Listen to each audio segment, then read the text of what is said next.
boa tarde a todos.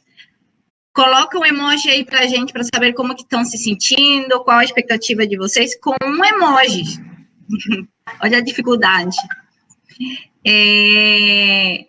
Então, hoje, a gente está aqui com uma pessoa muito querida, para mim, particularmente, né?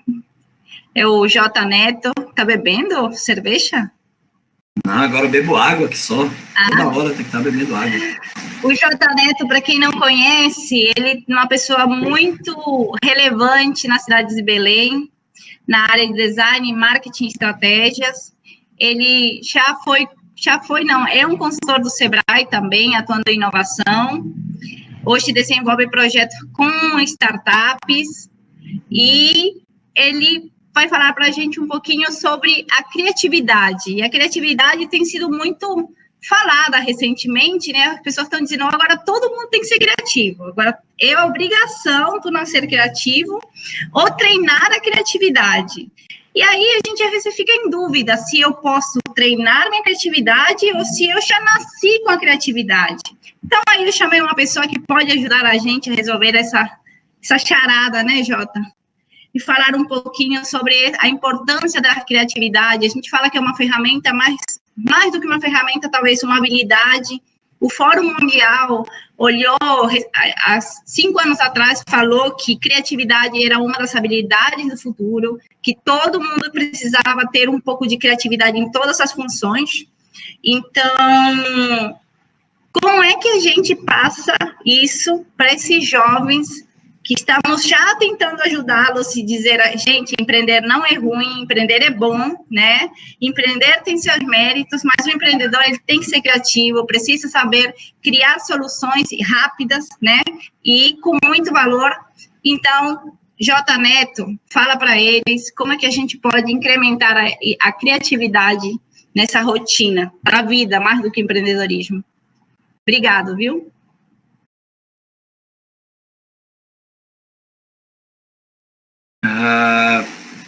Quero pedir para que vocês façam um exercício antes de mais nada. Todos que estão aí participando dessa live, pensem numa vela. Uma vela simples, meiga, ali parada. Foquem na chama, no pavio, tremulando aquelas cores. Mas pensem no vento. Sim, vocês não pensaram no vento, né? Quando eu falei na vela. Vocês acham que a vela está solta no mundo, né? Não.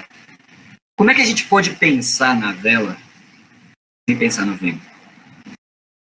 Sem pensar no ar que há, no oxigênio que tem nele. É isso que mantém a vela acesa. Agora pensem nisso também. Se o vento for acima da medida certa, como um sopro que alguém inconveniente pode fazer, o fogo se apaga. Precisamos saber amar o vento. É com essa metáfora que Nassim Nicolas Taleb inicia o seu brilhante livro O Antifrágil. Coisas que se beneficiam do caos. É com essa metáfora que eu abro essa live. Esse livro dá continuidade a uma linha de raciocínio bem interessante, iniciada por Taleb, em outro livro dele, best-seller, chamado Cisne Negro. Ele chama de cisne negro um problema que a humanidade teima em discordar. É impossível calcular os riscos de importantes e raros acontecimentos no mundo. Assim como nós não conseguimos prever a sua ocorrência. Vou repetir. É impossível calcular os riscos de importantes e raros acontecimentos no mundo, assim como prever a sua ocorrência. O autor ainda apresenta diversos exemplos de cisnes negros na história, na natureza, na humanidade. Destaque especial é para 2008, a crise financeira, crash na bolsa, crise do subprime nos Estados Unidos que afetou o planeta inteiro. E mostrou o quanto nós somos muito pouco preparados para lidar com esse tipo de evento. Ou alguém aí tem dúvida que a pandemia da Covid-19, 12 anos depois da quebra do mercado, é o segundo cisne negro deste século. Como tal, não tínhamos a menor chance de prever quando ia acontecer, quais os impactos, o que vai acontecer depois. Pessoal, eu me chamo J. Neto, sou designer de formação, desejo boa tarde a todos. Eu sou designer de formação e ser humano de vocação. Profissional de inovação e marketing há 10 anos, empreendedor, intraempreendedor, sou facilitador de gestão e criação de novos negócios, produtos, serviços. Eu falo tanto quanto me dedico a entender as pessoas, as suas histórias e aquilo que as torna únicas. Para mim, inovação deve ser feita por gente intrépida e politicamente incorreta, capaz de conviver e aprender, e principalmente transformar o meio que vive. Eu decidi começar minha fala desse jeito para fazer jus a 3 conceitos-chave desta live: criatividade, empreendedorismo e inovação. No sinal, vou passar aí para a organização do evento as referências dos livros que eu utilizei para poder estruturar essa live para vocês e apresentar alguma coisa organizada, até pelo respeito que tenho com todos que estão aí. E, além das referências, vou colocar também os links. Quem quiser pode dar uma lida, pode também incrementar, né, a sua busca por conhecimento.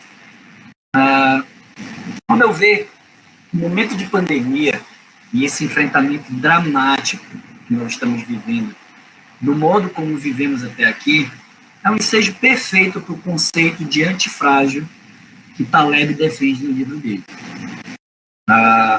Como não é o foco dessa live, trabalhar esse conceito, eu vou fechar de uma maneira bem simples para a gente partir disso e entender como a criatividade tem muito a ver com o momento que estamos atravessando. Tudo o que surgir a partir de eventos aleatórios ou de certos impactos, como, por exemplo, o que está acontecendo agora, nesse momento de pandemia, tudo o que surgir a partir de agora e apresentar mais vantagens do que desvantagens é considerado antifrágil. É o inverso de frágil. Então, o inverso de frágil não é porque o robusto, segundo Taleb, é aquilo que não vai ser destruído pelas adversidades. Perfeito.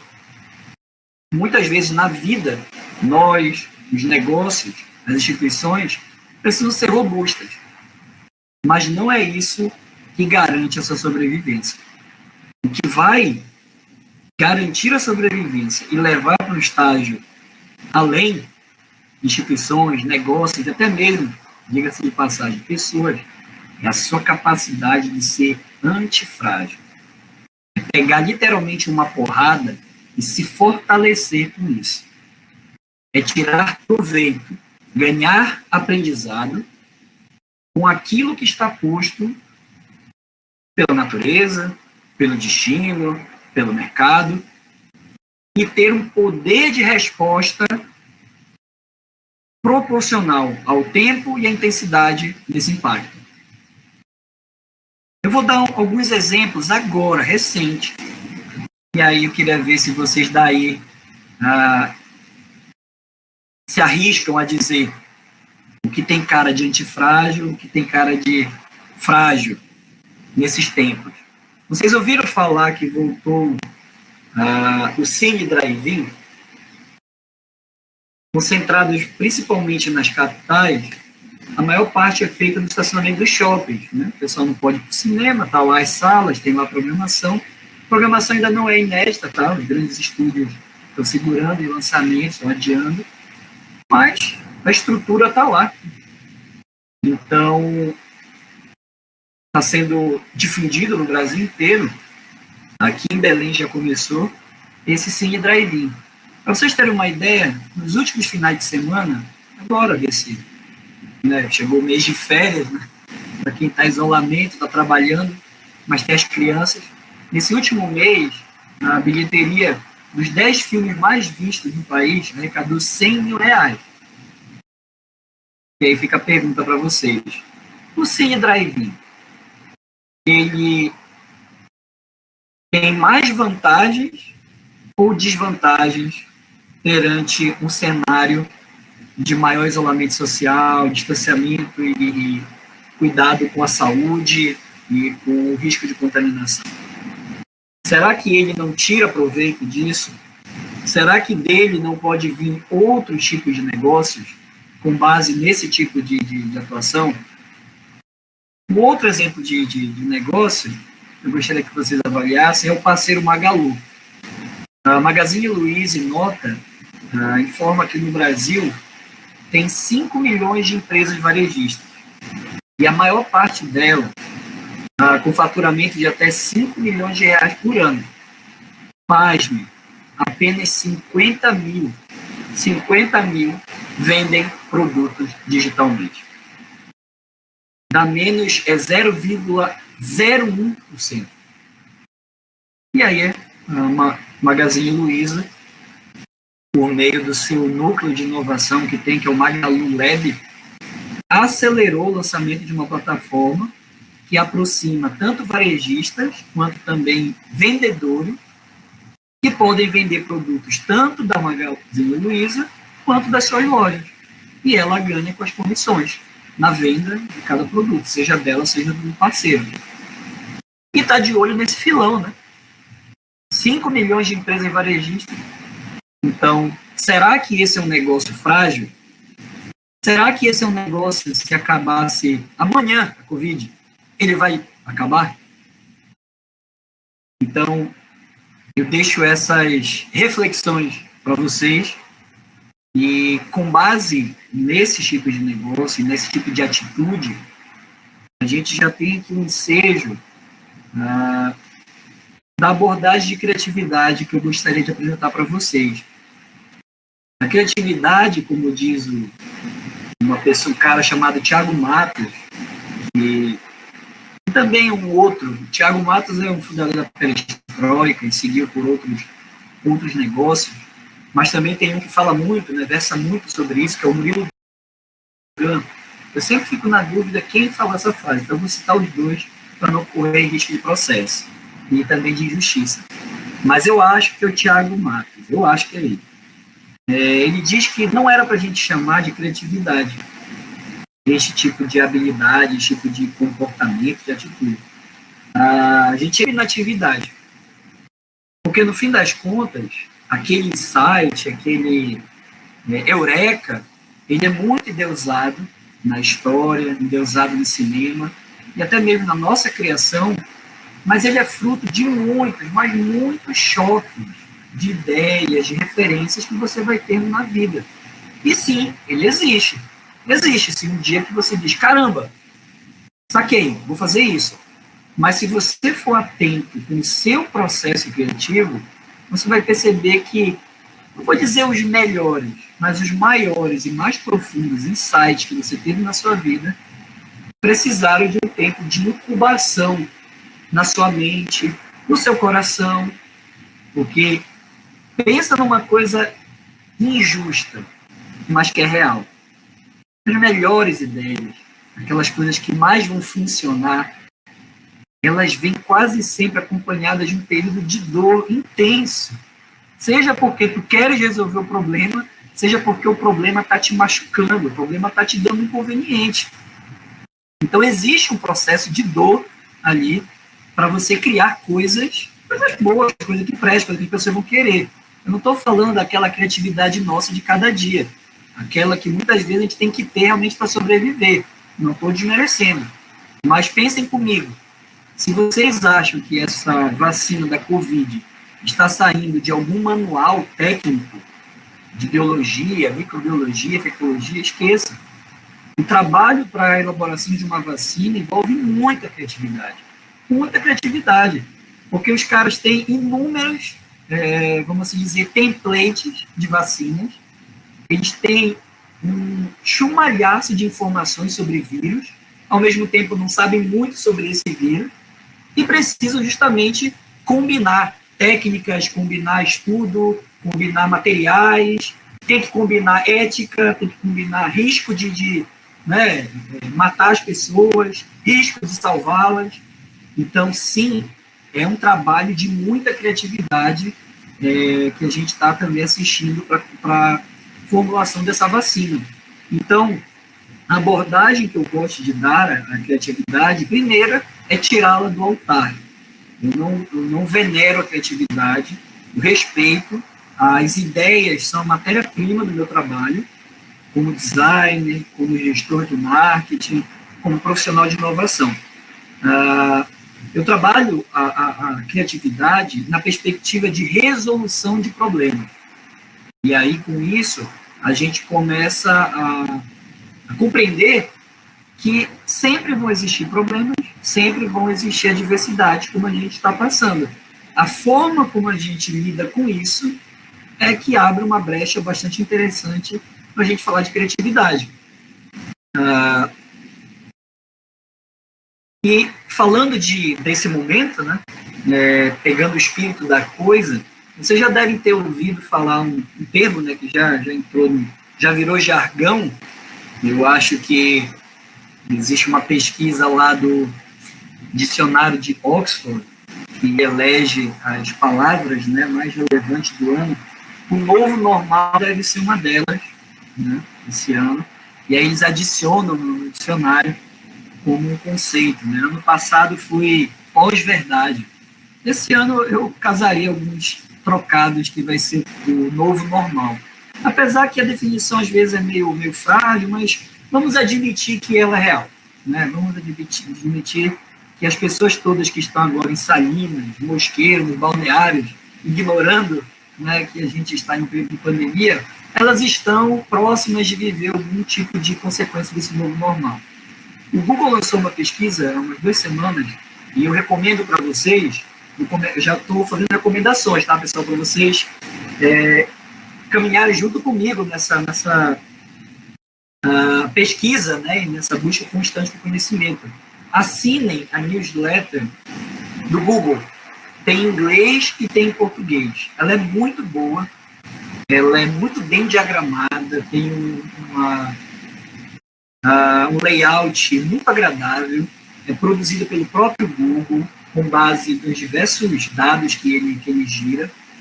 Então, tu consegue tirar alguns insights bem interessantes. Pessoal aí que dá aula, faz palestras, ou que trabalha até mesmo com a produção de conteúdo, é uma fonte bastante interessante. Então, recomendo para vocês. Se você jogar aí rápido no Google, você consegue, se inscreve e vai dando aquela lida. É bem interessante. Numa dessas pesquisas, o Google apontou que 47,4% das pessoas afirmam que vão manter, né, os comportamentos de higiene adotados durante a pandemia. E que isso tende a variar conforme os resultados, né, das vacinas, novos surtos que poderão vir pela frente. Hoje pela manhã, a manchete dos jornais era o reboot, né, a recaída, vamos assim dizer, da Espanha, né, que já deu uma recaída lá na Europa. Neste relatório do Google, ele afirma que o ensaio para o novo já começou. O ensaio. Isso aqui que a gente está fazendo já é um ensaio. Provavelmente, se não tivesse rolando a Covid, a Adriana teria feito aí para Santarém, para fazer essa palestra, para conversar com vocês. Não que não fosse agradável fazer isso. Até seria muito bom, adoro Santarém.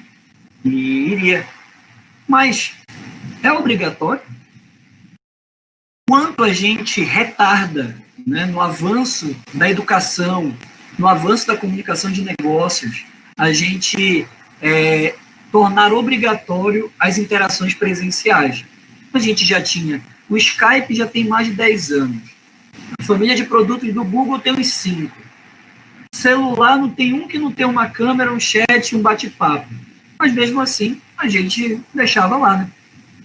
Então, esse ensaio para o novo, ele já começou, está começando, como se diz aí, né, para a galera que gosta, né, de estudar as religiões, de frequentar, né, de estudar a religião, dizem que o esclarecimento, né, ele vem pelo amor ou pela dor.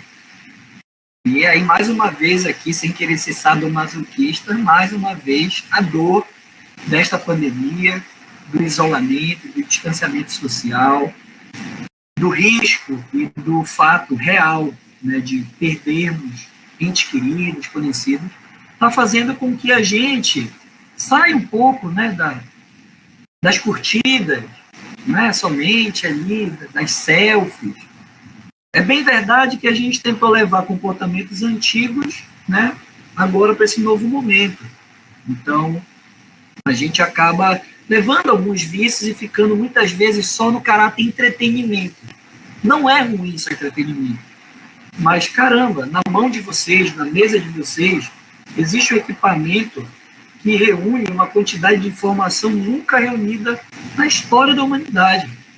Vocês têm mais informações na mão, eu também, do que um presidente americano tinha no início do século XX. E é um dos caras que mais tem que ser bem informado. E o que a gente faz com isso? TikTok. O que a gente faz com isso? Meme.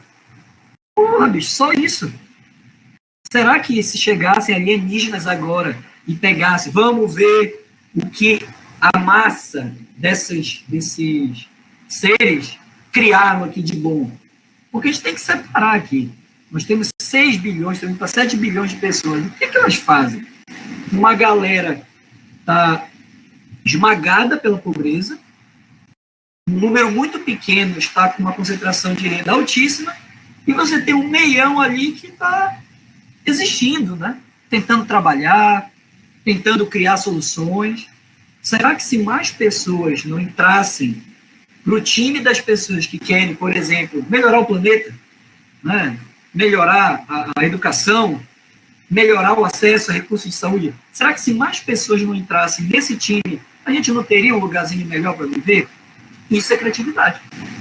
É pegar um problema e tentar trabalhar com as ferramentas que tem, até as que não tem, criá-las para tentar gerar soluções. Então, o Google afirma que esse período agora, que a gente não sabe quanto tempo vai durar, ele vai ser regido por 3 macroforças: incerteza, volatilidade e mobilidade. O 3 ali, um conceito do mundo VUCA, ele não colocou ambivalência, mas beleza, Google é Google, eu não vou corrigir. Você está falando que é essa, então tem incerteza, volatilidade e mobilidade. Todas acabam por nos empurrar a adotarmos, ora sim, ora não, comportamentos mais conservadores. E, às vezes, comportamentos de experimentação. Eu não vou aqui, pessoal, pregar para vocês que vocês se tornem os inovadores, né, os criativos, no sentido externo, né, da coisa. Mudem tudo que vocês façam. Parem de fazer aquilo que vocês estão vendo que não está dando resultado e mudem imediatamente. Cara, esse tipo de conversa é uma conversa de empreendedorismo de palco, que eu digo que é uma das doenças que está nos trazendo para esse momento. Um monte de pessoas te dizendo o que fazer, ignorando a tua realidade, ignorando teu gênero, tua classe social, tua raça, ignorando de onde tu vens. Então, não vou fazer isso. Eu vou aqui compartilhar com vocês o que eu estou fazendo. Nessa pandemia, eu estou conservando algumas coisas, por exemplo, ficar com a minha família. A minha filha está com 1 ano e 6 meses. E é muito legal poder trabalhar de home office e saber que ela está ali na sala.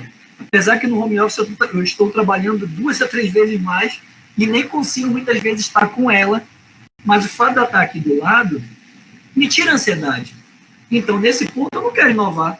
Eu não quero ser criativo no sentido, não, vamos pensar em outras formas. Não, cara, tá bacana, gostei.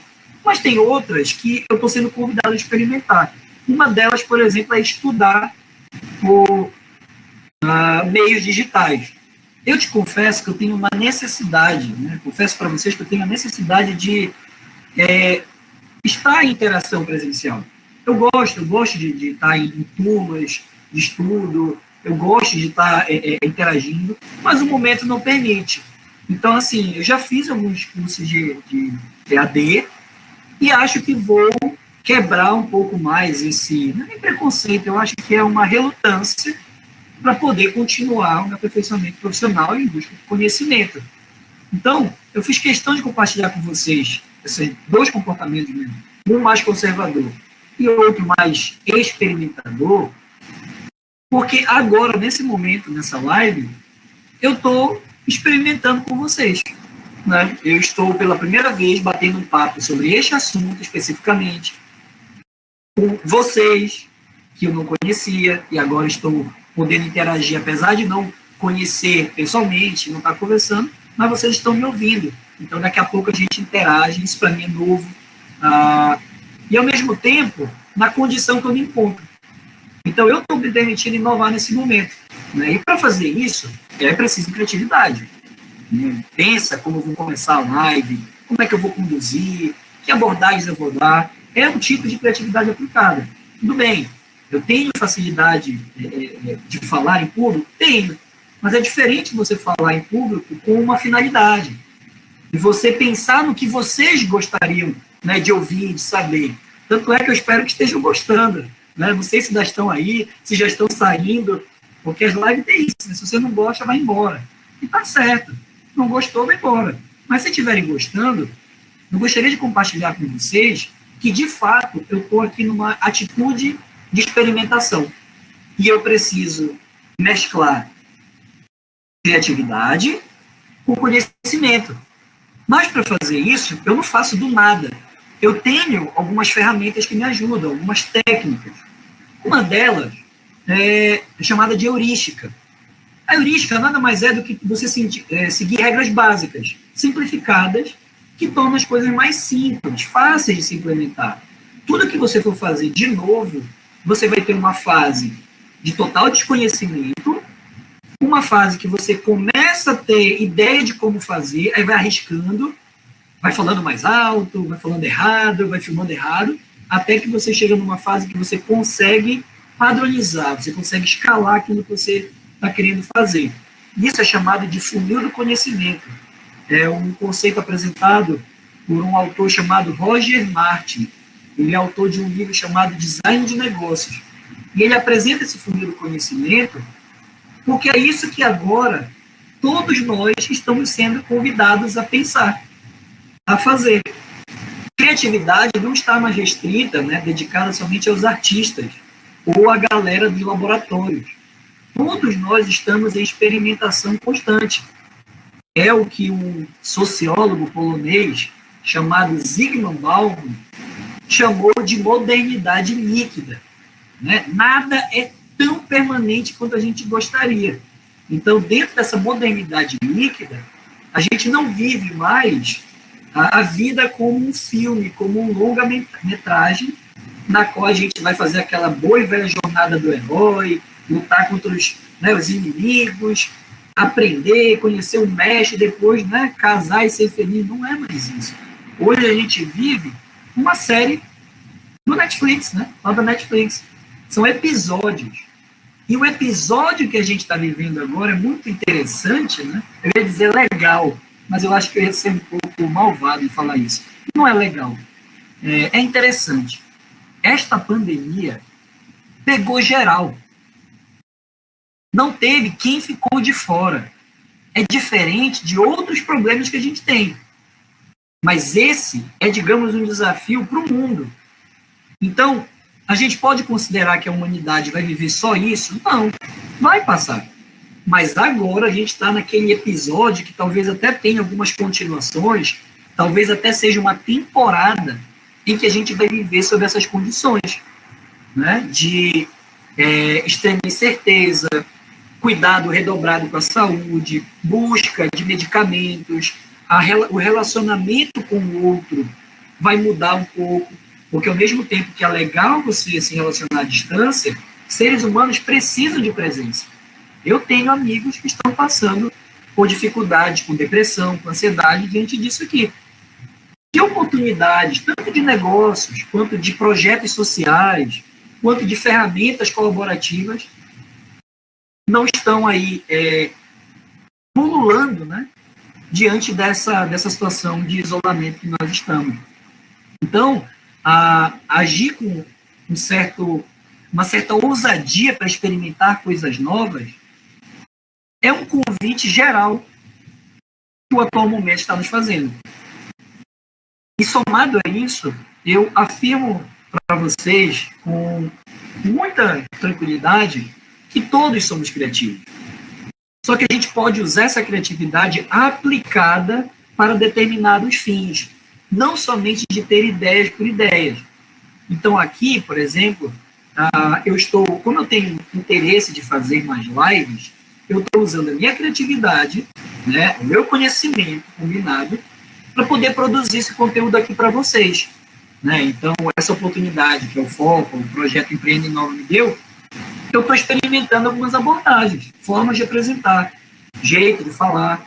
E se a gente pegar esse meu exemplo e estender o nosso curso, né, de graduação, pós-graduação, entender para a comunidade religiosa que a gente frequenta, levar para o nosso trabalho, para o escritório, levar para a nossa rua, a gente está falando que a criatividade, ela deixa de ser um dom especial e ela passa a ser uma habilidade associada a instrumentos, a formas que podem me ajudar. Então, não existe esse dom totalmente, né, esse dom exclusivo dos criativos, né, a ponto de ser desconhecido. Não, não é assim que funciona. A criatividade, ela é inata para todos nós. Em outras palavras, todos somos criativos. Não é um atributo fixo ser criativo, como ter olho castanho, cabelo escuro, não. Ela é uma habilidade exercitável, como um músculo. E sim, criatividade, eu diria também que ela é uma característica social. Você vai ter... Alô? Alô? Oi, pessoal, me ouvem? Sim, eu acho que só a Adriana desconectou. Beleza. Consegue me ouvir?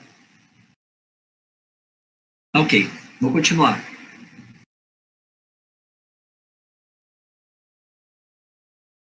Alô? Agora eu fiquei em dúvida. Só eu que caí, vai, pode entrar.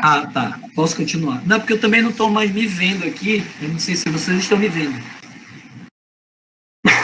Estão me vendo, né? Estamos. Ok. 40 minutos. Beleza. Essa forma de ver a criatividade, no sentido de que ela é possível para todos, é uma definição muito bacana de dois autores, chamados Tom e David Keller. Eles apresentam, no livro Confiança Criativa, um conceito muito legal. Eles dizem que confiança criativa é acreditar na capacidade de mudar o mundo ao seu redor. É a convicção que somos capazes de fazer qualquer coisa. E nessa autoconfiança, nessa crença que temos da capacidade de sermos criativos, é que reside a essência da inovação. Então, falando de criatividade, falando de inovação, eu faço uma conexão direta com o início da live, quando eu trago o conceito de antifragilidade apresentado pelo Taleb. Ele diz que os negócios que vão vingar no século XXI são os negócios antifrágeis. E antifragilidade, se você recorda o conceito que eu apresentei, é tudo aquilo que consegue tirar vantagem, ser mais vantajoso diante da adversidade. A criatividade é uma forma de você conseguir criar atributos, né, de vantagem em cima dessas adversidades. A criatividade ela é muito mais ampla e universal. Ela se estende para áreas que vão além das áreas artísticas. Quando você vê alguém que pinta, canta, dança e diz assim, esse fulano é criativo, você já está trabalhando a sua fobia criativa. Quando você diz assim, fulano é criativo, fica no ar aquilo, mas e você é criativo? Você até pode ser e dizer quanto é criativo, mas muitas vezes você aponta que o outro é criativo porque você não se acha como tal. Então, isto tem a ver com a nossa educação, né, que acaba criando espaços de criatividade. Aqui eu vou contar um caos rapidinho, já que uma vez eu participei de um processo seletivo e era de estágio até. Devia ter lá os meus 19, 20 anos. e era para uma vaga para trabalhar com design em uma indústria de móveis.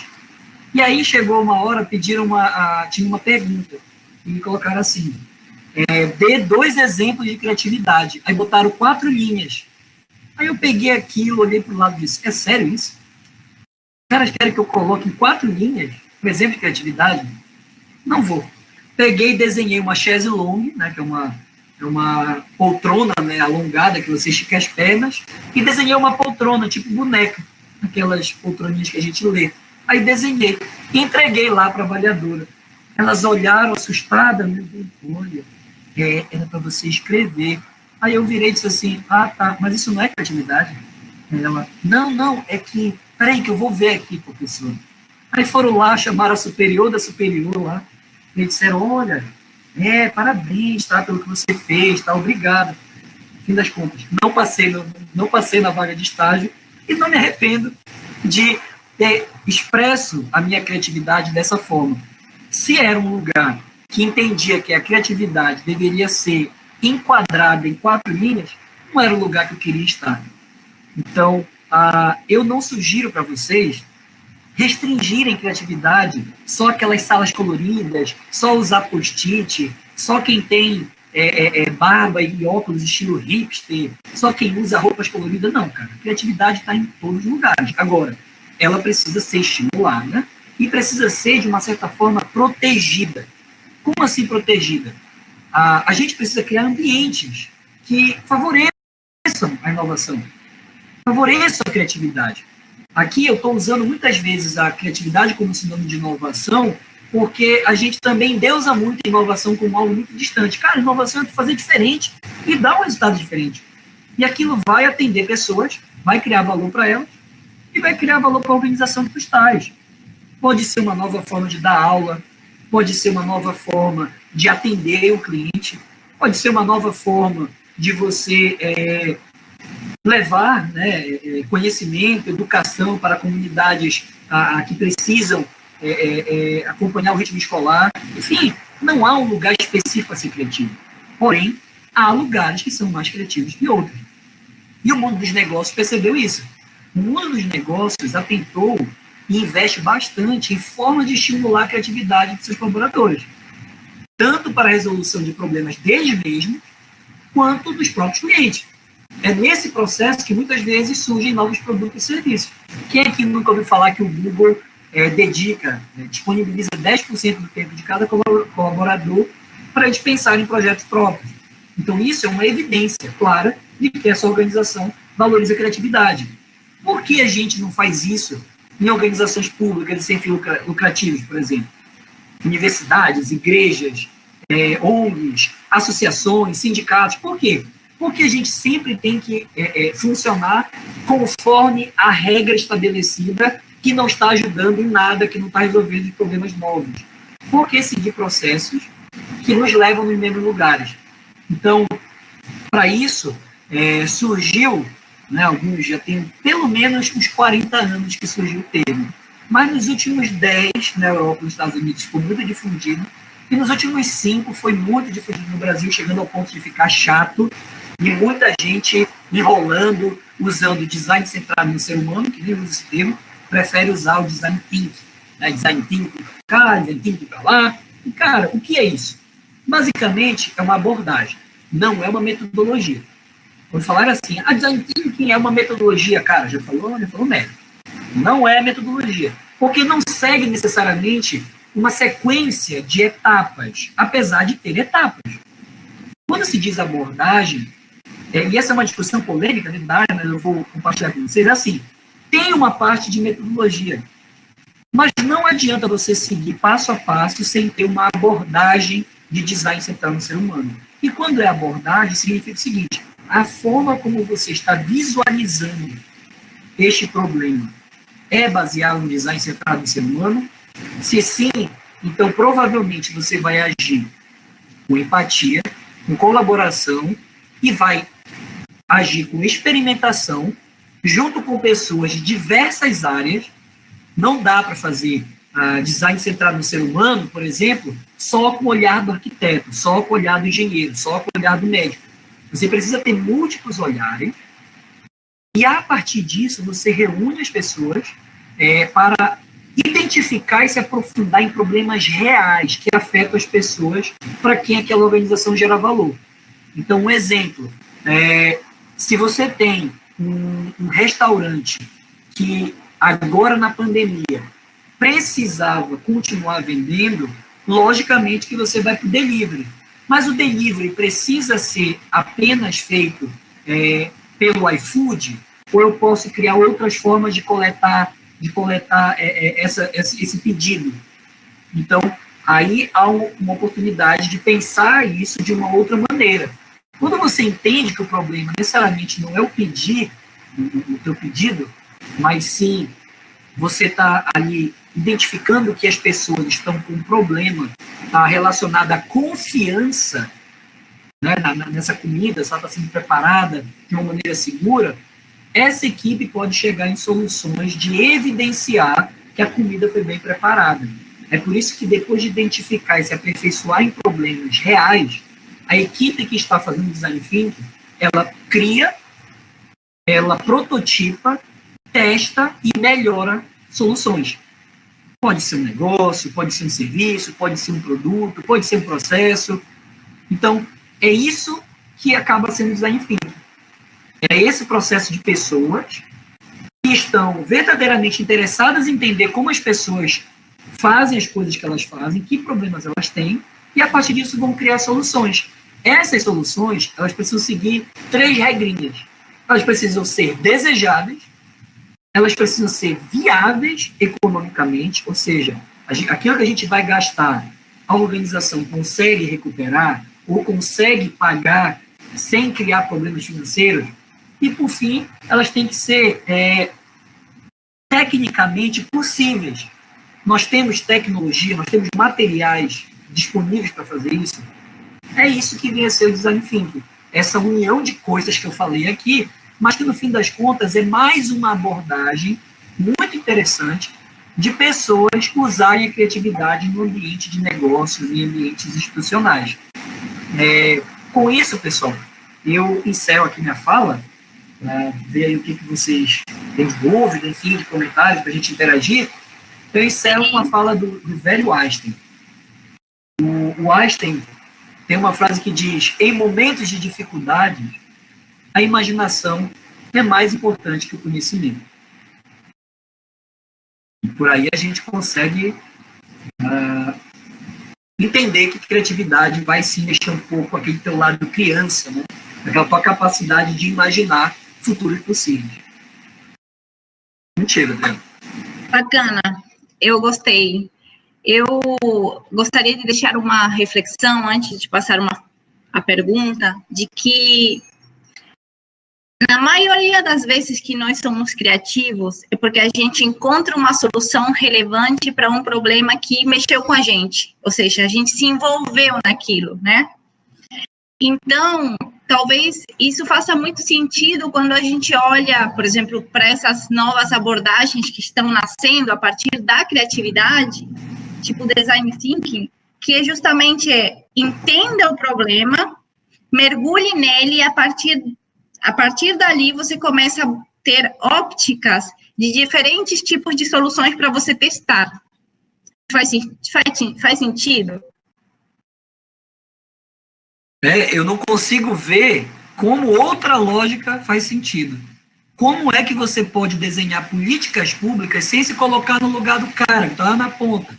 Como é que você consegue montar? Porra, agora mesmo aqui em Belém, eu olhei, o pessoal diz que eu sou enjoado. Mas é porque, cara, vamos lá, o cara me constrói um shopping e me faz não criou uma passarela que seja confortável para as pessoas. Fizeram uma que tem acessibilidade, mas ela tem muitos andares, vamos assim dizer. Então as pessoas preferem atravessar pela rua. Aí, o projeto contemplou uma passarela, a passarela não pensou na realidade do usuário, adaptaram a solução, fizeram uma faixa, e agora as pessoas não respeitam a faixa, alguns carros. Aí, só você vendo as pessoas com crianças, idosos, cadeirantes, ninguém usando a passarela, que era para ter sim elevador, era para ter escada rolante, E estão atravessando todo mundo, correndo risco na frente de um shopping que foi concebido 5 anos, 6 anos para sair. Aí eu fico pensando, caramba, para quem era essa solução mesmo? É para o dono do shopping ou é para as pessoas? Então, assim, eu não consigo pensar em outra abordagem que não seja centrada no ser humano. Mas, como a gente precisa ser muito didático e, às vezes, redundante aqui no século XXI, para ninguém achar que a gente está falando meias palavras, eu sugiro que todos vocês, quando forem ter ideias, pensem se ela ajuda a vida de alguém, se ela faz sentido para alguém. Se tu tiver ideia só para ti, vai para terapia. Vai para terapia, sai, destrói um pouco esse teu ego, esse teu, sei lá, o superego, destrói, porque não dá para viver só pra gente, cara. A gente vive em comunidade. E as pessoas estão aí urrando, esperando soluções, esperando, buscando também, né? E a gente acaba ficando só para nós, muitas vezes. Então aí, Jota, seguinte, tem perguntas para ti. O Iverson Noia, vou te falar logo, tu tens 2 minutos para responder, tá? Beleza. O Iverson, ele quer saber o que é inovação e como que a gente pode ser criativo no meio de um ambiente como pandemia mundial. Acho que já foi abordado, mas quais as dicas que tu passas para o Iverson e para todos nós que estamos aqui? Rapaz, eu tenho 2. Eu só abri aqui porque o meu gato queria sair aqui. Ele não gostou da live, já saiu. Já perdi o primeiro participante. Nem meu gato.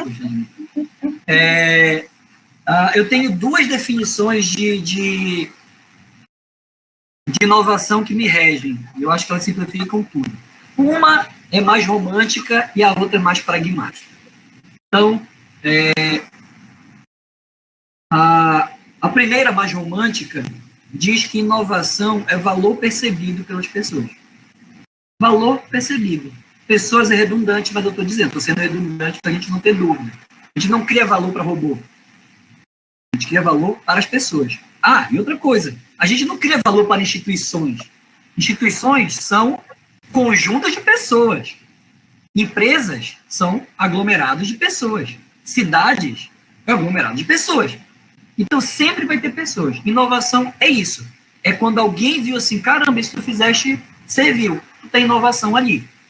Na perspectiva pragmática, o Silvio Meira, que é um grande palestrante lá do Recife, ele diz que inovação é emitir mais e melhores notas fiscais.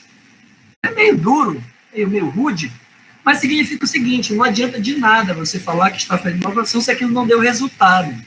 E o resultado não é só na perspectiva de lucro, né? É no sentido de indicadores que você definiu previamente que interessam aquela organização alcançar. E na tua vida também tem indicadores. Então, se você quiser inovar na sua qualidade de vida, você vai ter sim que acompanhar o seu nível de colesterol e triglicerídeos.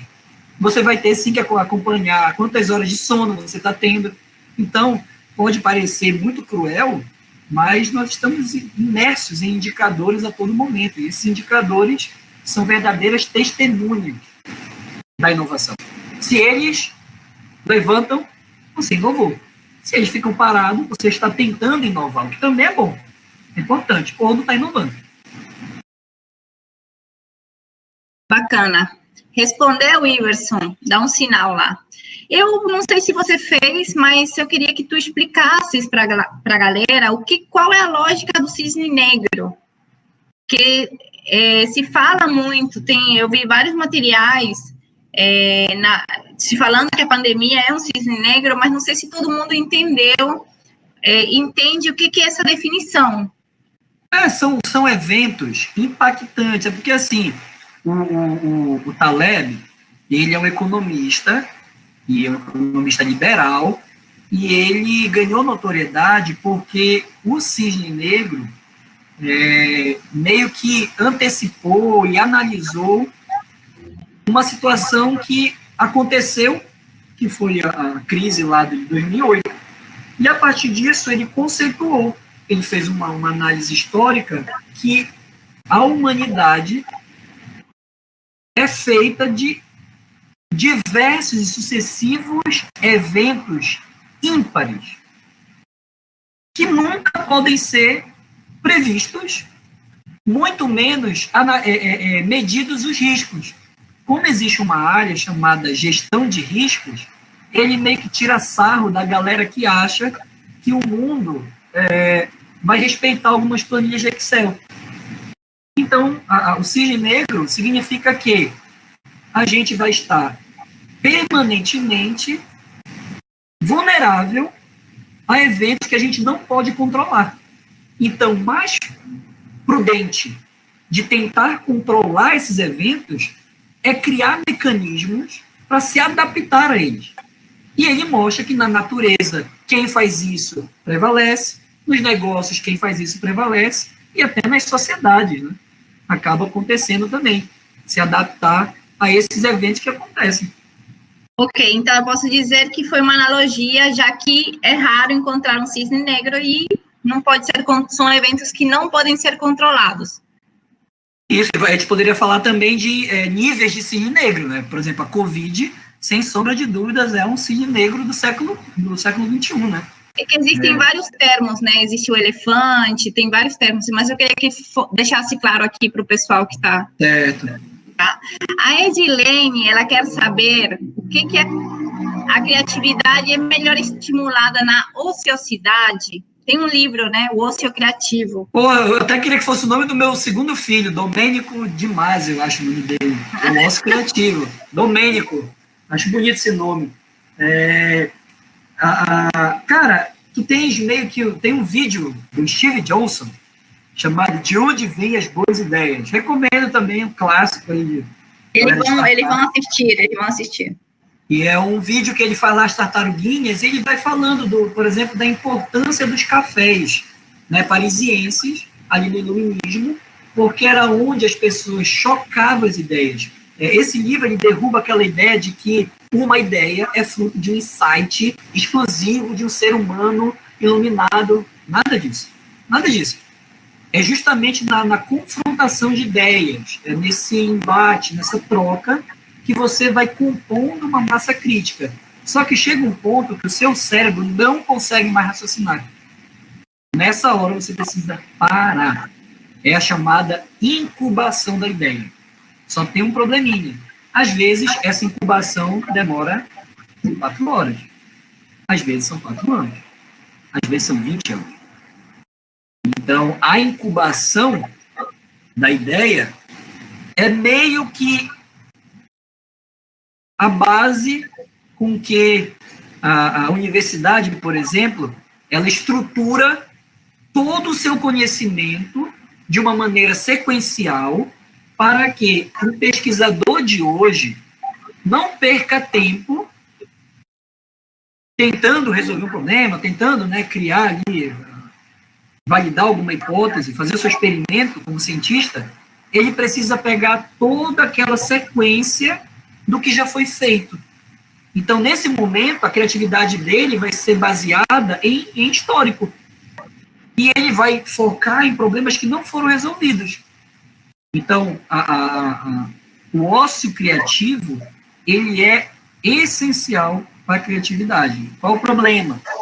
Será que esta sociedade que a gente está vivendo hoje te dá tempo para ter esse ócio? Será que tu tens tempo para dizer assim, cara, não tô legal, eu não quero mais trabalhar hoje, eu vou esparecer, vou tomar uma cerveja, um sorvete, vou dar uma corrida? Será que a gente tem esse tempo? O novo normal está trazendo essas possibilidades.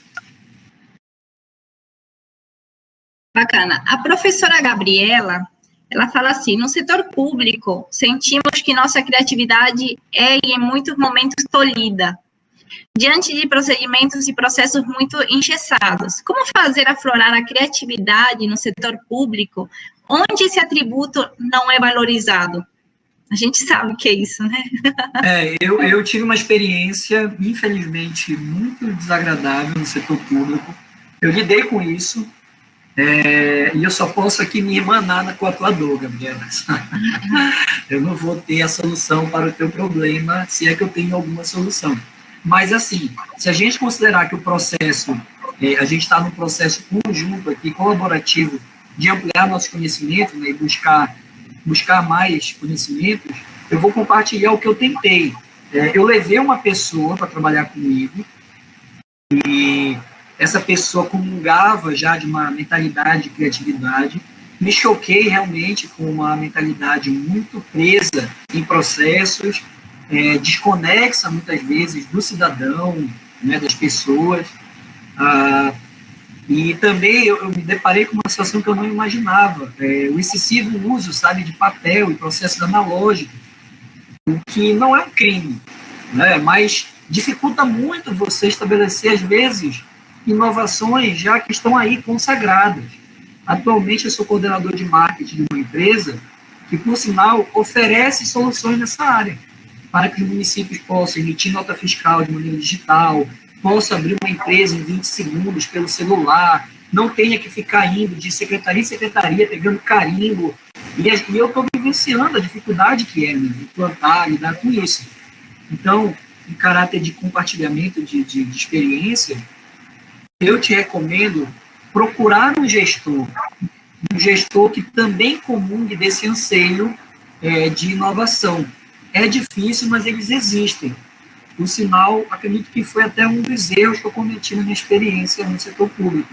Eu acabei não fazendo uma conexão muito forte com os meus superiores, que poderiam ter comprado ideias de criatividade, inovação dentro do setor público.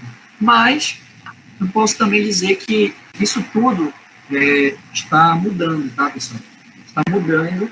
Então, é sempre um convite para a galera do serviço público acessar conteúdos, pesquisar melhores práticas nessa área e trazerem como exemplos, olha, este órgão, esta secretaria implementou isso, o que tu achas?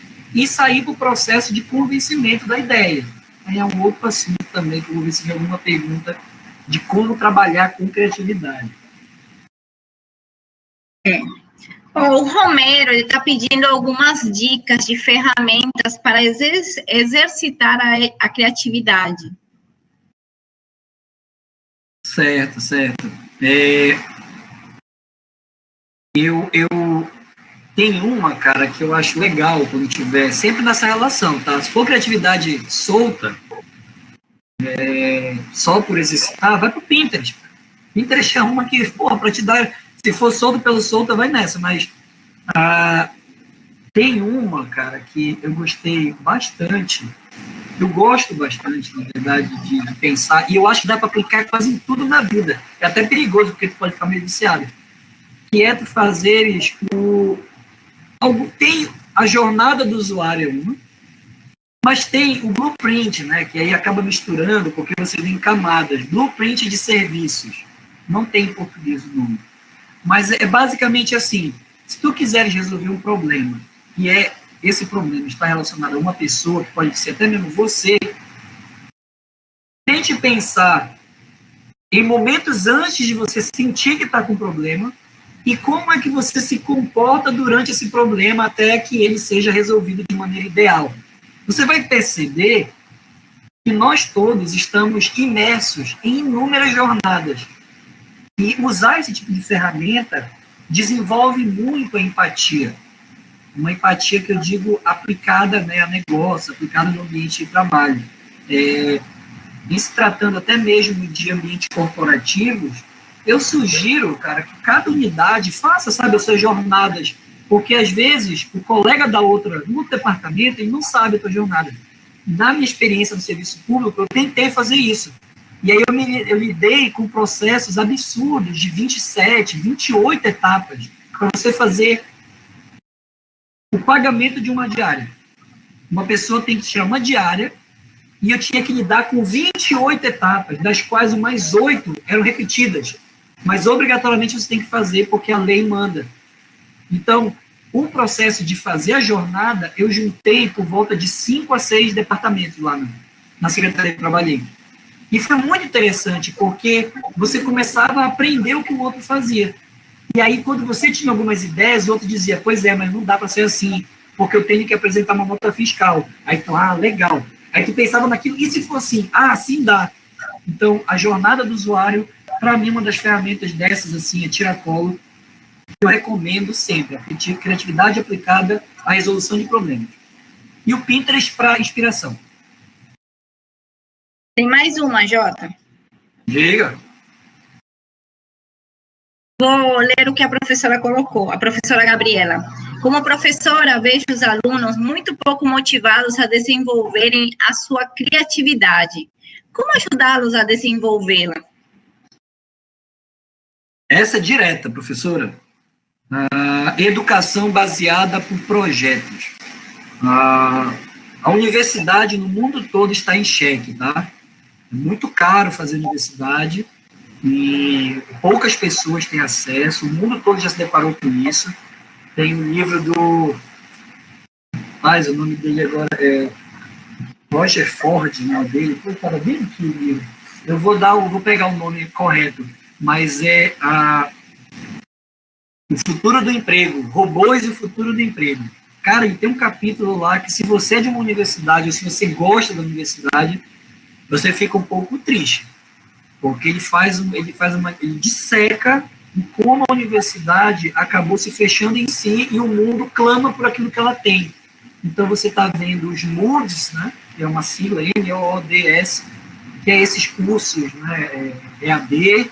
Você está vendo a proliferação dessas plataformas, as próprias redes sociais como um instrumento de educação.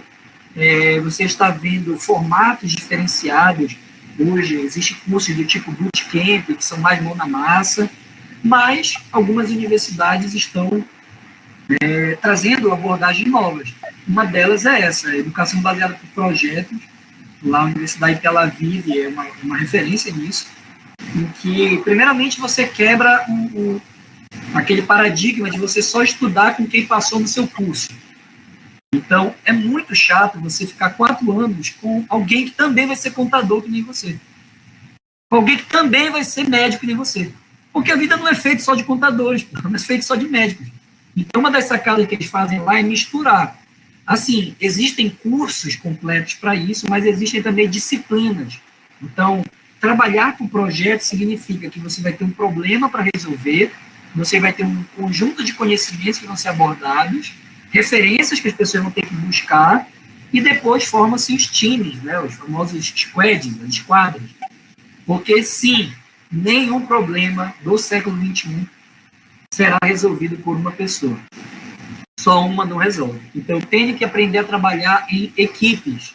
E a universidade, muitas vezes, prolonga, né, ele dá uma continuidade àquela prática lá da escola da tia Teteia. Vamos formar grupo, não sei o quê, panelinha.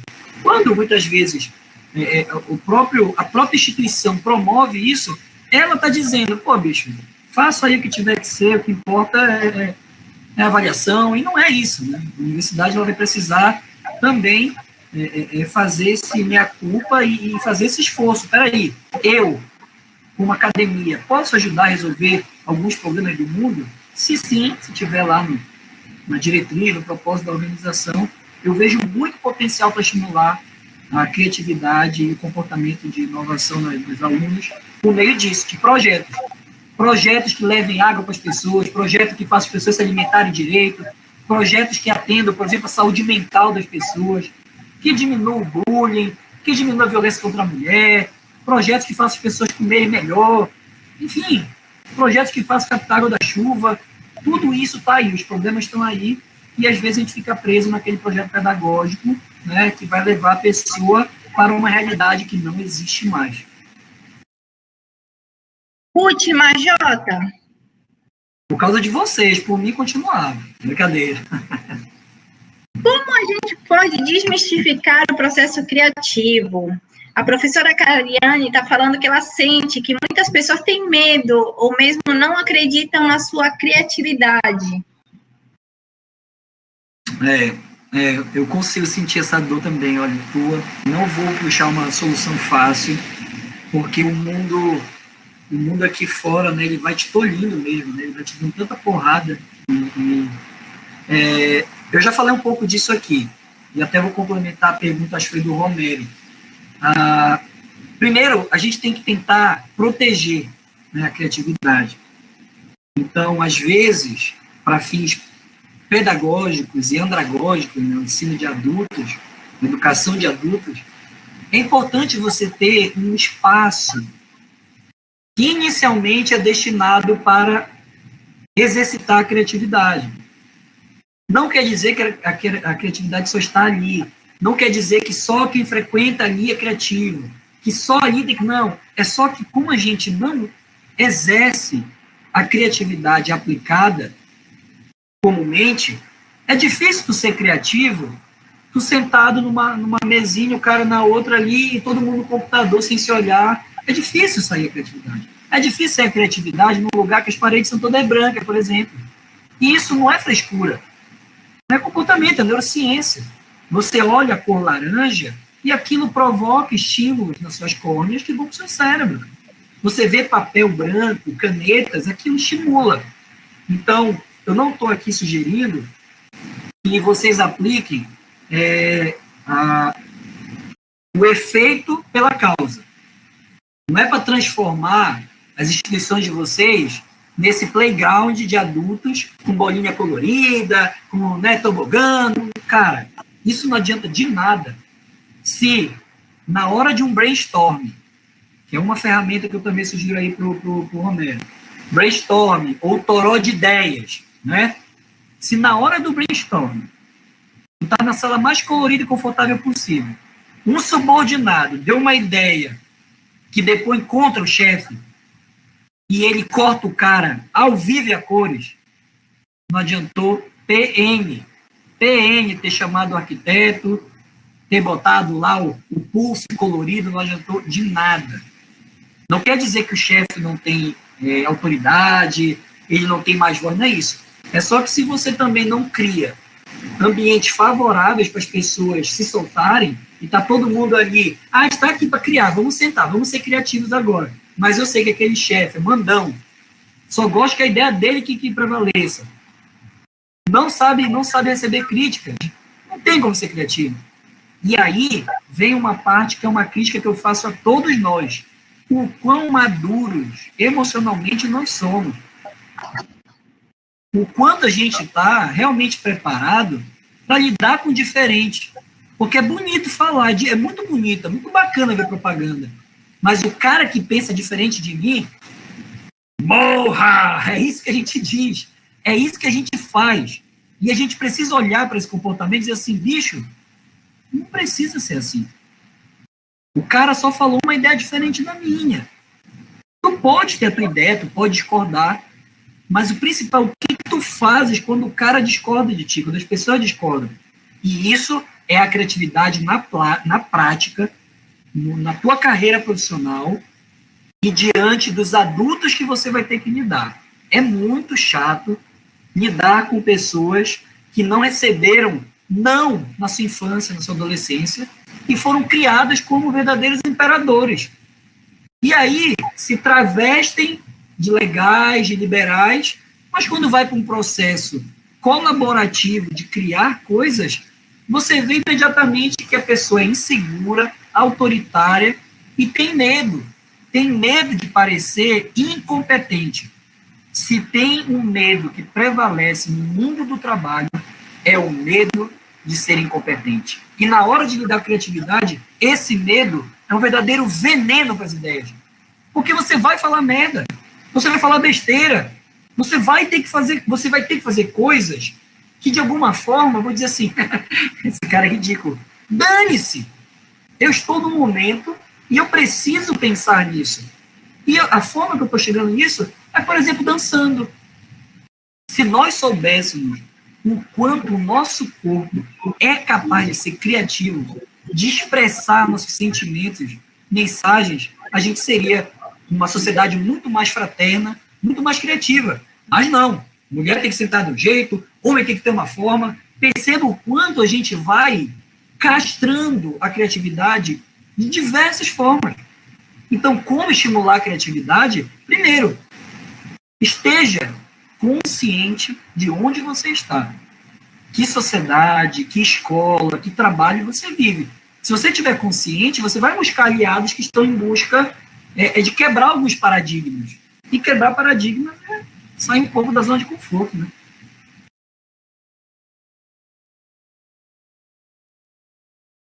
Bom, acabaram as perguntas. Acho que, antes de eu encerrar, eu vou chamar aqui uma professora para representar o projeto. A gente já te falou, né? Mas deixando aqui novamente, o projeto, ele é um projeto das professoras. E aí eu queria chamar a professora Cássia, está por aí? Para fazer sua fala de fechamento.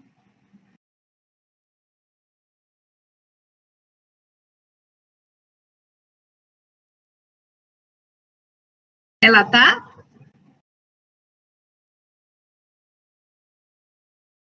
Outra professora. A professora.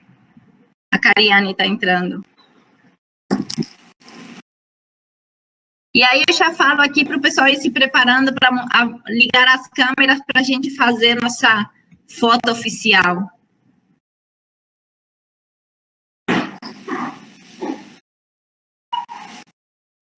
Oi. Pronto. Boa, Cássia. Fala, Cássia.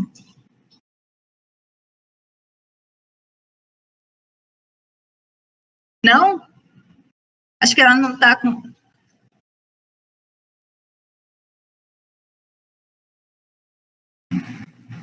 Oi.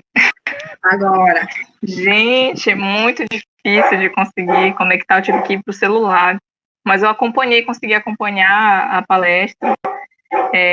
Como a Adriana falou, né, meu nome é Cássia, na verdade ainda não sou professora, eu sou técnica, né, lá no laboratório da professora Cariane, que é uma das coordenadoras, me chamou também para ajudar, né, a estar coordenando o projeto, mas na área de extensão, que é como eu já tenho um pouco de experiência, já fui voluntária em alguns projetos, e aí a gente faz, né, essa parte mais da extensão. E achei muito interessante, viu, Jota, esse incentivo à criatividade, porque eu sempre falo para os alunos também, né, vamos ter uma ideia aí, vamos colocar a cabeça, né, para raciocinar e ver uma solução para as nossas dificuldades que a gente passa e tal. E eu acho que eu tenho certeza que com essa palestra agora, esse momento, nessa live, eles com certeza vão se sentir mais tocados, vão ter um incentivo maior, né? Eu acredito também que criatividade, ela vem da iniciativa. Quando a gente tem iniciativa e persiste, né? Não desiste daquilo, a gente consegue desenvolver as coisas de uma forma em conjunto, tranquila. E é isso. Parabéns, viu, a todos. Obrigado. Agradeço a oportunidade. E parabéns pelo projeto. Parabéns. Vamos levar em frente. Jota, eu queria, para fechar, qual é o conselho que tu passas para esses jovens que estão no projeto hoje, que estão aí tentando entender o que é o empreendedorismo? Eu digo que o empreendedorismo não se entende, se sente, né? Mas qual o conselho que você dá para eles que estão passando por essa jornada educacional e logo, logo vão ser estimulados a abrirem ou a pensarem em ideias que façam sentido aí na sociedade? Eu tenho um alerta não muito agradável relacionado, que pode ser um estímulo. Nós estamos passando por um processo de robotização do trabalho que não é muito como foi vendido ali no Matrix ainda, não é aquilo muito ideia do Exterminador do Futuro, não é isso. Robô significa que nós temos cada vez mais algoritmos capazes de executar tarefas humanas. Então, nós vamos adentrar um processo dramático de redução dos empregos. O próprio conceito de trabalho está em plena reviravolta. Já não faz mais tanto sentido trabalhar da forma que a gente trabalha, a partir do momento que você tem softwares que vão minimizar esse esforço humano e vão diminuir riscos, né, de erro. Então, o primeiro conselho é aproveitem essa oportunidade de expandir seus conhecimentos, conhecer pessoas e exercitar, né, esses novos conhecimentos. Seja empreendedorismo, seja criatividade, seja algum conhecimento específico que vocês vão ver por aí. Em seguida, não entendam que empreendedor é somente aquele que tem um nome num cartão CNPJ. Né? Isso daí, às vezes, é uma visão que ela não reflete a realidade. Você pode ser um empreendedor dentro de uma outra organização. Né? O intraempreendedorismo é tão importante quanto o empreendedorismo. Porque pensa comigo, se o mundo for feito só de empreendedores, quem é que vai ajudar o empreendedor a realizar a visão que ele tem? Então, seja criando um negócio próprio, seja criando um negócio com alguém, para alguém, se experimentem, procurem criar novas soluções para problemas reais das pessoas. Tem uma coisa que a gente não dá exemplo em palestra, em nada, em consultoria, é de problema. Porque todo mundo consegue encontrar problema, cara, perto. Se a Adriana olhar na casa dela agora, ela vai levantar uns 20. Eu aqui. Então, talvez este olhar mais atento para os problemas que nos cercam seja o início de um processo de estímulo à criatividade, a tentar olhar situações que estão ali todos os dias de uma outra perspectiva e tentar criar coisas, formas de atender esses problemas de maneira diferente. E aí, se isso serve de estímulo, não é fácil, mas é gostoso, cara. É muito bacana você fazer isso, sabe? Você sair um pouco do quadrado, você ter uma atitude mais proativa com a vida. Não esperem somente dinheiro, tá? Se você fizer só pelo dinheiro, talvez não compense. Mas se você pensa, sim, ser bem remunerado, ganhar com isso, mas ajudar pessoas a criar coisas novas, a adquirir mais conhecimentos, eu recomendo que vocês, este ano, emplaquem alguma coisa nova na vida de vocês. Pense aí o que pode ser. Vocês têm até o fim do ano, nós estamos chegando em agosto, quem sabe sai algum projeto novo aí. Pensem nisso, chamem pessoas, compartilhem juntos, vejam um problema bacana para tentar criar uma solução. Aí, gente, bora ligar nossas câmeras para a gente tirar nossa foto. Bora. Jota, obrigada, viu? A gente já se conhece faz tempo. Essa aqui não é a última vez que eu vou te chamar, a gente vai se ver por aí ainda. Mas muito obrigado, viu, pela participação. Eu que agradeço, tá? Sucesso a todos, muito obrigado mesmo. Obrigado mesmo, espero que tenha auxiliado, ajudado de alguma forma vocês. Alguma coisa que eu falei tenha ido um pouquinho ali ao encontro daquela célula acomodada, que achava que sabia alguma coisa, aí eu fui lá e tirei da zona de conforto. Esse tipo de encontro é para isso também. É um pouco de acolhimento e um pouco de provocação. Obrigado, muito obrigado. Olha, as nossas profissões todas aqui, Cariane, Kelly, Gabriela, Cássia, o pessoal do projeto também está aqui, o Eduardo, o Rafael, o Gleison, que é nosso aluno. Cadê o restante do povo, gente? Bora, Maísa.